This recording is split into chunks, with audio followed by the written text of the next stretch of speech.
Hello everyone, welcome to our classes. कैसे हो आप सभी? Hope so doing well. So ये हम लोग अपना नेक्स्ट पार्ट डिस्कस कर रहे हैं 5000 MCQ सीरीज़ का। सो अभी तक हम 32 क्वेश्चन कर चुके हैं। ये आपका क्वेश्चन नंबर 33 रहने वाला है। अभी मैं आपके साथ स्टैट्स के क्वेश्चन को डिस्कस कर रही हूँ। पहले दो हमने स्टैट्स के क्वेश्चन किए थे लास्ट लेक्चर के अंदर। अगर आपने वो नहीं देखे हैं तो प्लीज़ उसको जाके ज़रूर देखिएगा। ये आपका क्वेश्चन है, ये भी थोड़ा सा टिपिकल है बट आसान क्वेश्चन है, आप कर लोगे। मेहनत करोगे तो हो जाएगा, क्योंकि पेपर में मुश्किल ही आएंगे ना, आसान क्वेश्चन थोड़ी ना आएंगे। A store manager is trying to explore the relationship between the percentage of content Y and price. वो ये देखना चाहता है कि जो कंटेंट है और प्राइस के बीच में क्या रिलेशनशिप है। सो उसने क्या निकाला? कोफिशिएंट ऑफ डिटर्मिनेशन निकाला। दैट इज द 0.464 और जो आपका एस्टिमेटेड रिग्रेशन लाइन है वो क्या है? y is equal to 0.5 minus 0.02x। पहले मैं आपको बता दूं थोड़ा सा, ये जो रिग्रेशन लाइन होती है ये किस फॉर्म में लिखी होती है? y is equal to a plus B X की फॉर्म में होती है। जो y होता है ये आप लोगों ने निकालना होता है, ये आप लोगों का डिपेंडेंट वेरिएबल होता है। जिसके बेस पे निकालना होता है, x के बेस पे निकालना है, तो ये क्या है? इंडिपेंडेंट वेरिएबल है। ये क्या होता है? इंटरसेप्ट होता है। और ये जो b होता है ये आपका क्या होता है? रिग्रेशन कोफिशिएंट्स होते हैं अलग अलग। ओके, ये क्या होता है? रिग्रेशन कोफिशिएंट होते हैं। अब यहाँ पे रिग्रेशन कोफिशिएंट क्या है? -0.02। बस मुझे इतना मतलब पता लगाना था कि यहाँ पे माइनस है। माइनस का मतलब यहाँ पे क्या है कि जो कंटेंट है और प्राइस है उसके बीच में इनवर्स रिलेशनशिप है। बस यहाँ से मुझे एक चीज़ पता लगी कि जो प्राइस है और कंटेंट है उसके बीच में क्या है? इनवर्स रिलेशनशिप है। आप लोगों ने निकालना क्या है? कोफिशिएंट ऑफ कोरिलेशन निकालना है। So you very well know कि कोफिशिएंट ऑफ कोरिलेशन और कोफिशिएंट ऑफ डिटर्मिनेशन कैसे निकलता है। कोफिशिएंट ऑफ डिटर्मिनेशन कैसे निकलता है? With the help of coefficient of correlation. Correlation को हम आर से डोनेट करते हैं। अगर हम कर देते हैं आर का स्क्वायर, तो हमारे पास क्या आ जाता है? कोफिशिएंट ऑफ डिटर्मिनेशन आ जाता है। अब यहाँ पे आपको दिया हुआ है कोफिशिएंट ऑफ डिटर्मिनेशन कितना दिया हुआ है? 0.46424 दिया हुआ है। ये क्या है? किसके इक्वल है? आर स्क्वायर के इक्वल है। इसका मतलब हम आर की वैल्यू कैसे निकालेंगे? अब इसको ख़त्म करने के लिए मुझे इसका अंडर रूट करना पड़ेगा। इसका मतलब अंडर रूट ऑफ 0.4624। मुझे किसका अंडर रूट करना पड़ेगा? 4624 का अंडर रूट करना पड़ेगा। तो मैं 4624 का जब अंडर रूट करती हूँ तो आप लोगों को अंडर रूट पे निकालना आता है। सो इसको मैं नेक्स्ट पेज पे करती हूँ। 4624 का जब आप लोग अंडर रूट निकालते हो तो वो कैसे निकलता है? देखो, जब हम अंडर रूट निकालते हैं और पॉइंट में निकालते हैं तो पीछे से वेरिएबल बनाने शुरू करते हैं। चलो यहाँ तो दो दो ही हैं, चाहे आगे से बनाओ चाहे पीछे से, बट पॉइंट वाले केस में पीछे से वेरिएबल बनते हैं। दो दो के पेयर पीछे से बनते हैं। सो 0.6 मतलब कि यहाँ पे पहले क्या आएगा? 6 आएगा, तो 6 का क्या आ जाएगा? 36 आ जाएगा, तो ऊपर हो गया 6। यहाँ पे कितना हो गया? 1024 हो गया। यहाँ पे 6 और 6 क्या आ गया? 12 आ गया। मैं यहाँ पे क्या नंबर लगाऊं कि ये 1024 आसपास चला जाए? तो अगर मैं 8 लगाती हूँ तो क्या हो जाएगा? अप्रोक्सीमेटली 8 लगा लो या 7 लगा लो। वैसे 7 लगाओगे तो ज़्यादा नियर रहेगा। 1 to 7 लगाओगे तो 7 लगाओगे तो ज़्यादा रहेगा, बट उसके बाद पॉइंट्स के अंदर कुछ आएगा तो आप एग्जैक्टली यहाँ पे 0.68 लगा दीजिए। सो आपका जो आंसर है वो क्या है? 0.68। अब 0.68 तो मेरे पास कोफिशिएंट ऑफ कोरिलेशन आ गया, आर की वैल्यू आ गई। अब रिग्रेशन मेरे पास माइनस का आएगा या प्लस का आएगा? आपको मैंने ऊपर एक रिग्रेशन कोफिशिएंट से ये बताया था कि इनके बीच में इनवर्स रिलेशनशिप है। अगर इनवर्स रिलेशनशिप है तो आपका आंसर क्या होगा?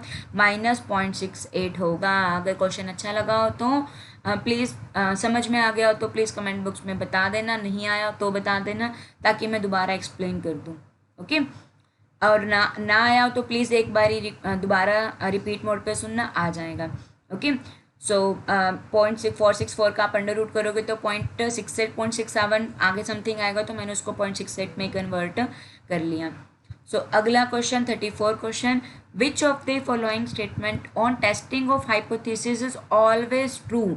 जब आप लोग हाइपोथेसिस की टेस्टिंग करते हो तो आप दो हाइपोथेसिस लेकर चलते हो। एक लेकर चलते हो नल हाइपोथेसिस, एक लेकर चलते हो ऑल्टरनेट हाइपोथेसिस। नल हाइपोथेसिस क्या कहती है कि देयर इज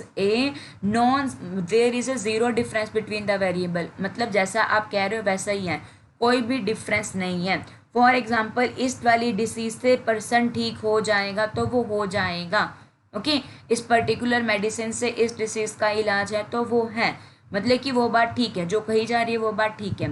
ओके, तो मतलब कि कोई भी डिफरेंस नहीं है, ज़ीरो डिफरेंस है। ओके, तो इसको हम क्या बुलाते हैं, नल हाइपोथेसिस बुलाते हैं। लेकिन अगर नॉन ज़ीरो डिफरेंस होता है, मतलब कि कहीं ना कहीं जो आप लोग बात बोल रहे हो और जो एक्चुअल रिजल्ट निकल कर आया है वो अलग अलग निकल कर आए हैं, तो ये कौन सी हाइपोथेसिस होती है, that is the alternate hypothesis होती है। नल हाइपोथेसिस को आप लोग किससे डोनेट करते हो, H0 से, और अल्टरनेट हाइपोथेसिस को आप लोग किससे करते हो, H1 से करते हो।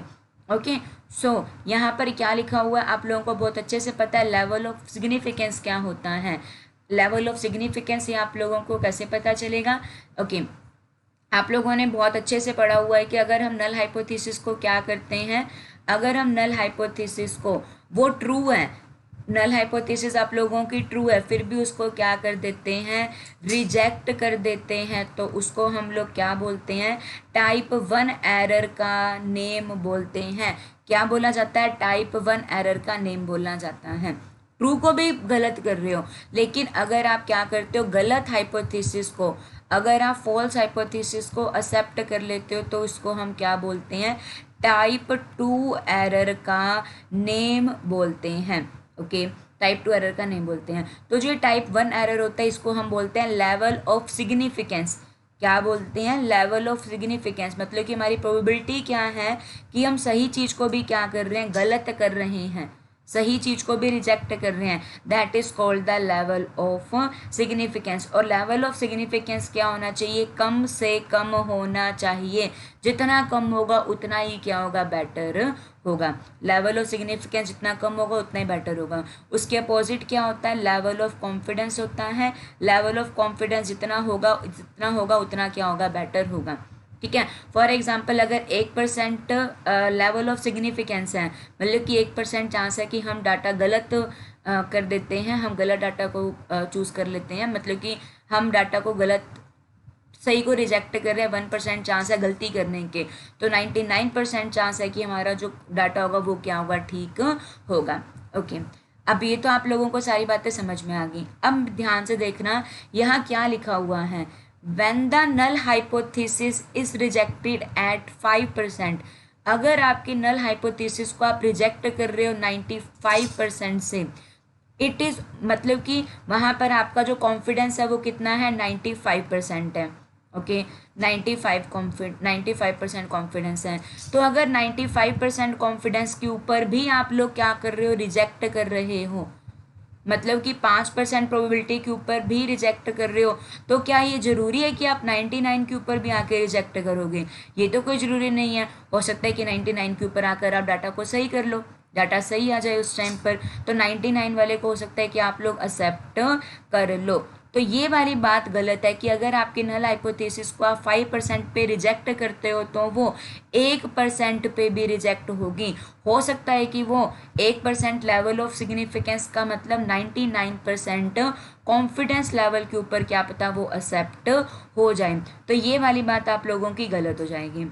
बी पढ़ो क्या लिखा हुआ है, अगर आपकी नल हाइपोथेसिस रिजेक्ट होती है 1% के ऊपर भी, अरे वो 99% लेवल ऑफ कॉन्फिडेंस के ऊपर आकर भी क्या हो रही है, रिजेक्ट हो रही है।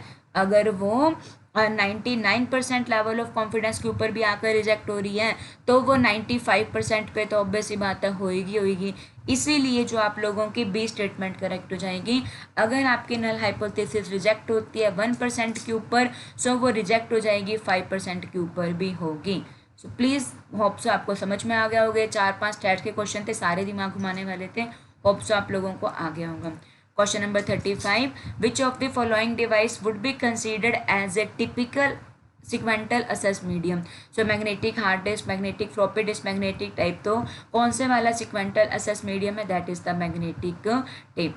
Question number 36, what describe the market, product and technological area of the business. क्या चीज़ डिस्क्राइब करता है कि जो एक बिजनेस है उसका क्या एरिया है, क्या मार्केट में वो काम करता है, वो कौन बताता है कि कंपनी ने कहाँ कहाँ काम करना है, कंपनी का मिशन बताता है, मतलब कि जो उसका गोल है वो बताता है कि कंपनी का मेन एम क्या है। ओके, जैसे अगर मैं बात करूँ रिलायंस टेलीकम्युनिकेशन, तो अगर नाम के आगे जुड़ गया टेलीकम्युनिकेशन, तो इसका मेन एम क्या है, जो पावर है नेटवर्क है उसको क्या करना, ज़्यादा से ज़्यादा करना।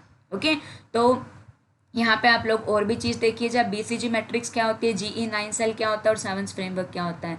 बीसीजी मैट्रिक्स की क्या फुल फॉर्म होती है, that is the Boston consultancy group. BCG matrix की क्या फुल फॉर्म होती है, that is the Boston consultancy matrix, consultancy growth matrix. Okay, BCG Boston consultancy group matrix growth, ये देख लेना बीसीजी में क्या है, Boston consultancy, wait,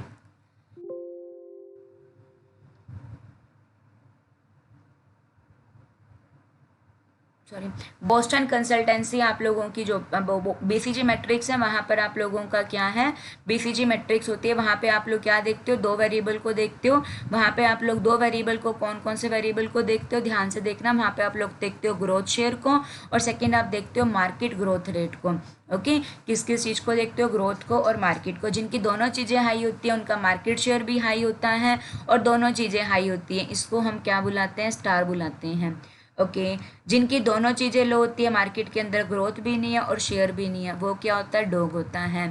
question mark कब लगता है, जब मैं ग्रोथ तो बहुत अच्छी कर रही हूँ, मैं आपको बहुत अच्छी वीडियोस प्रोवाइड कर रही हूँ, लेकिन मेरे को शेयर नहीं मिल पा रहा, तो ये क्या होता है, क्वेश्चन मार्क होता है। तो शेयर दिलवाने के लिए प्लीज़ मेरी वीडियोस को शेयर कर दीजिए।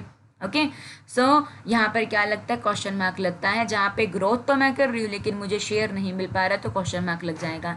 लेकिन कैश काउ क्या होते हैं, काउ की पूजा हर जगह होती है। इसका मतलब चाहे उनके अंदर कोई ग्रोथ रेट ना हो लेकिन उनका मार्केट शेयर क्या रहता है, हाई रहता है। ये क्या है, कैश काउ है। ठीक है, ये आप लोगों को क्लियर हो गया। इसके बाद मैकेंजी 7S फ्रेमवर्क होता है। मैकेंजी 7S फ्रेमवर्क के अंदर क्या आता है, इसके अंदर 7 चीज़ें आती हैं। बीच में जो आती है शेयर्ड वैल्यू आती है। 7S फ्रेमवर्क के अंदर structure, system, style, staff, skill और स्ट्रेटेजी आती है, जो एक ऑर्गेनाइजेशन को इफेक्ट डालते हैं। क्या क्या चीज़ें, structure, system, style, staff, skill, strategy डालती हैं। जो ऊपर वाले तीन है, स्ट्रेटेजी, स्ट्रक्चर, सिस्टम, ये हार्ड एस है, लेकिन जो स्किल होती है, स्टाफ होता है, स्टाइल होता है, ये सॉफ्ट एस है। तो ये मैकेनिसी का 7S फ्रेमवर्क है, structure, system, style, staff, skill, strategy and shared values. ये भी आप लोगों ने याद रखना है। और G9 मैट्रिक्स क्या होती है, G9 मैट्रिक्स होती है जहाँ पे आप बिजनेस यूनिट की स्ट्रेंथ को देखते हो और इंडस्ट्री की अट्रैक्टिवनेस को देखते हो। तो पहली बात तो ये याद रखना, G9 मैट्रिक्स किसको देखती है, बिजनेस यूनिट की स्ट्रेंथ को और इंडस्ट्री की अट्रैक्टिवनेस को, कितनी उसकी स्ट्रेंथ है और कितनी वो अट्रैक्टिव उस चीज़ को देखती हैं। अगर उसकी क्या है, दोनों चीज़ें लो है, स्ट्रेंथ भी लो है और अट्रैक्टिवनेस भी लो है, तो वो क्या अपनाती है, डाइवर्स, या फिर वो हार्वेस्ट करती है। ये मेन याद रखना। जब क्या है, आप लोगों का होल्ड कब आएगा, होल्ड और सेलेक्टिव कब आएगा, होल्ड और सेलेक्टिव कब आएगा, ये स्ट्रक्चर याद रखना। जब आप लोगों का बिजनेस यूनिट स्ट्रेंथ हाई है लेकिन अट्रैक्टिवनेस कम है, बिजनेस यूनिट स्ट्रेंथ मीडियम है और दोनों चीज़ें मीडियम है, बिजनेस यूनिट स्ट्रेंथ आप लोगों की लो है लेकिन अट्रैक्टिवनेस अगर आप लोगों की हाई है, तो यहाँ पे क्या आएगा, होल्ड आएगा। ओके, बाकी के ऊपर तीन के अंदर invest grow, invest grow, invest grow, नीचे में डाइवर्स, डाइवर्स है। आप ये डायग्राम को याद रख लेना, आपको याद रह जाएगा। हाई, मीडियम, लो, नीचे बिजनेस यूनिट की स्ट्रेंथ है, इंडस्ट्री की अट्रैक्टिवनेस है, लो, मीडियम, हाई। यहाँ लो, मीडियम, हाई चल रहे हो, hold, hold, hold, diverse, diverse, invest, invest, invest. Okay, तो ये G9 मैट्रिक्स है आप लोगों की, और वो बोस्टन कंसल्टेंसी ग्रुप मैट्रिक्स है। ओके, तो ये वाला आपका आंसर क्या हो जाएगा, कंपनी का मिशन आप लोगों को बताता है कि कंपनी का मिशन क्या है। सो होप सो आपको ये लेक्चर अच्छा लगा होगा। अच्छा लगा तो लाइक कर देना। कोई भी डाउट के लिए, कोई भी सजेशन के लिए प्लीज़ कमेंट बॉक्स में कमेंट लिखिएगा। आपके सजेशन को यहाँ पे बहुत कुछ सुना जाएगा और आपके डाउट को भी क्लैरिफाई किया जाएगा। Thank you so much guys.